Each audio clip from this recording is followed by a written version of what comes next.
folks, welcome aboard the channel. I'm Don. This is Rockin' the Country. I've got a gift request from North America's #1 LeAnn Rhymes fan. And that would be Renee Mooberry. And other folks have gotten on the LeAnn bandwagon, so to speak. But Renee gave it the big push. This reaction is, I don't know the song, and it's The Rose with the Gay Man's Chorus of Los Angeles. I don't know when this performance was done, but Renee made a gift to the channel for me to do this one. So Renee, thank you for this gift. And we're going to find out what LeAnn does. LeAnn performs, she does tributes. Everybody in the industry knows and evidently loves LeAnn. I can't say, but let's find out what she does out in Los Angeles. All right, here we go. This has to be live.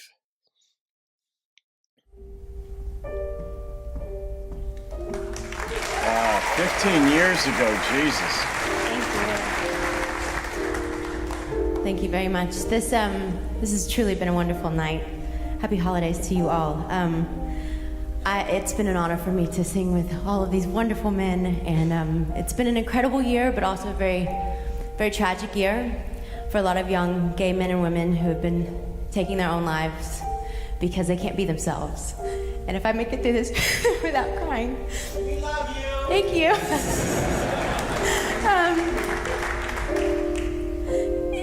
It's really sad when people can't be themselves, and this is dedicated to all those who've lost their lives and their families, and also to those who haven't found their way yet, but hopefully they can hang on long enough, and there's still hope, and it does get better.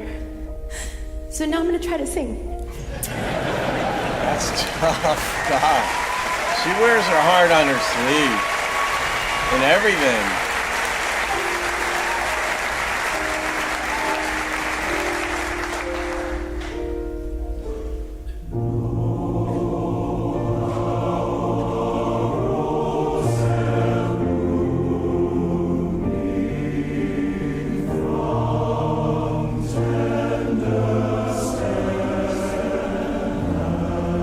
Some say love, it is a river. I know this song. That drowns the tender reed.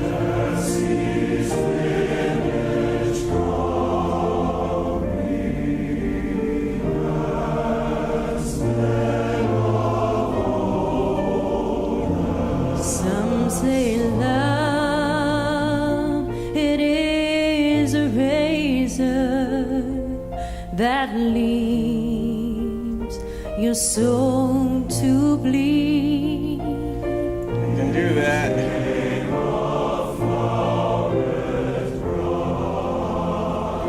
Some say love, it is a hunger, an endless aching need.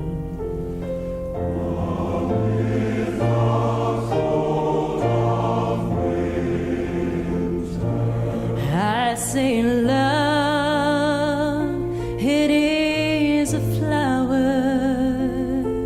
and you, it's only seed.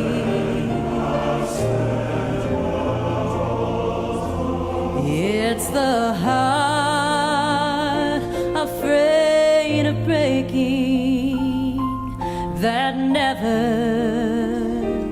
learns to dance. It's the dream afraid of waking that. I just want you to stop and pause for a minute because various thoughts obviously come to my mind during these. But when you take words and put them in the mouth of vocalists, it changes everything about those words. And if you were to just see these words on a page, you might not think there were anything over the top, or you might be moved by them. You know, these are moving words, obviously. But now I'm forgetting who sang this initially when I heard it on the radio years ago for the first, 50 times or whatever. I never paid attention to the lyrics, but now when you hear words, it changes everything. It's like a screenplay. You have words on a page, and an average script is 120 pages or so for a Hollywood movie. And then you see actors saying those lines, and it changes the depth of them. They have a face, a voice, they have everything going on. That's what's going on here, where another human being is sharing her soul. Never takes the chance. It's the one who won't be taken, who cannot seem to give, and the soul afraid of dying that never learns to live. Yep. I love that line.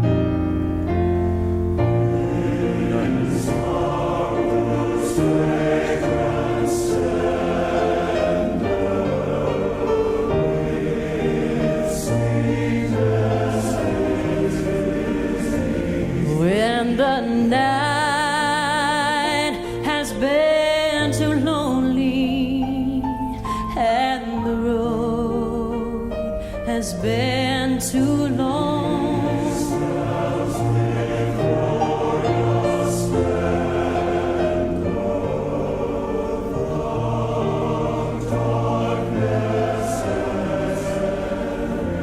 and you think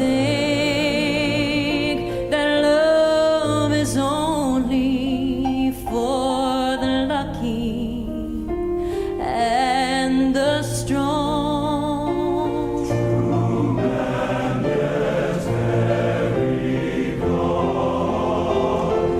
Just remember in the winter, far beneath the bitter snow, from sin and death he saves all, lies the seed that with the sun's love in the spring becomes a rose.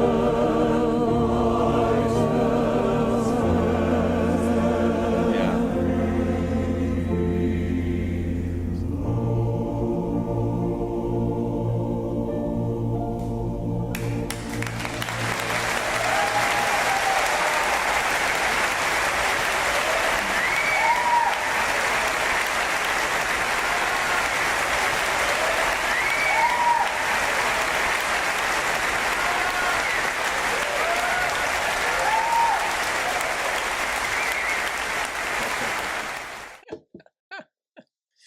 I don't know why that's so cute when women do that. I don't know. Like also she's beautiful, so I mean, what's not to like, Um, but there's that one line in there, and I've said it many times, and I very rarely have I heard this before, but that line in there that says something to the effect of, the soul that is afraid of dying, that doesn't learn to live.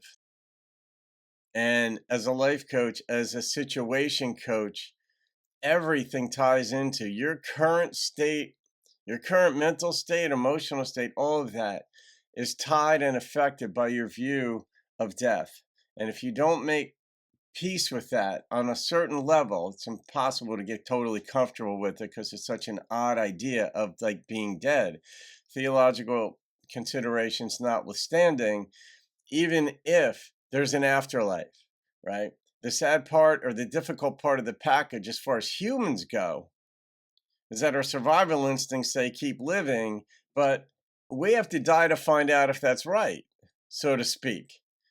And it's still, even if you believe that there's an afterlife, that there's a heaven, that there's a paradise, however you conceptualize morphing into another world, if you will, in which there's no pain, sorrow, tears, death. And however you view that world, whether you're a new spirit being, an angel with wings, or some other conception, it's still the unknown. This is the world that we know. We can think about the world to come, but it's not here yet. So this is the world we know, and we live in this one. So if we can make peace on some level, that yes, I will die one day, not just to say it once and then flip past it, but what does that mean? Spend a little time and thought to make peace with our own mortality, then that will create a different framework out of which you view your current circumstances. And I love that. That is the most salient line in that song to me, because it will create a greater sense of joy and like sort of like a stasis or stability in crappy situations in this life, because one, the crappy situations will come to an end, but also when you've got this incredible joy for some momentary thing that might last a day, an hour, a week, or what have you, that too is going to come to an end. Like, not just because the real good times, you get back to the mundane, you have to go back to the dentist at some point. You're like, oh, this sucks. You get back to the normal work routine and all that stuff, but still, it actually can create a greater joie de vivre, a joy of life, a joy of living in your current circumstances, if you make peace with that. And I'm just drawing a blank. It wasn't Barbra Streisand. Who was the person who was on the radio all the time when this song either was popularized? It seemed like 20 or 30 years ago. I'm drawing a blank, and you guys will put it in the comments and be like, it's this person. I'm like, oh, that's right. But it's been so long since I've heard it. So, all right, I'll rate my experience with that song. I love when I hear orchestras backing an artist. I love when I hear choruses backing. Is that plural? Chorus says? Yeah, backing artists. It's just the sense of community, the just it's almost like you're singing up to the heavens. So my experience with this was a 9.1. I mean, I'd heard the song before, but it was moving, it was beautiful. Obviously, LeAnn starting out crying and emoting and sharing her heart is extraordinarily touching. So Renee, thank you for that and for introducing us to so many different aspects of LeAnn, also of Dwight. We had a Glenn up the other day and so on. So we'll see where things go from here. Have a great day, guys. I'll see you on another video. Keep living fully and keep rocking the country. Some say love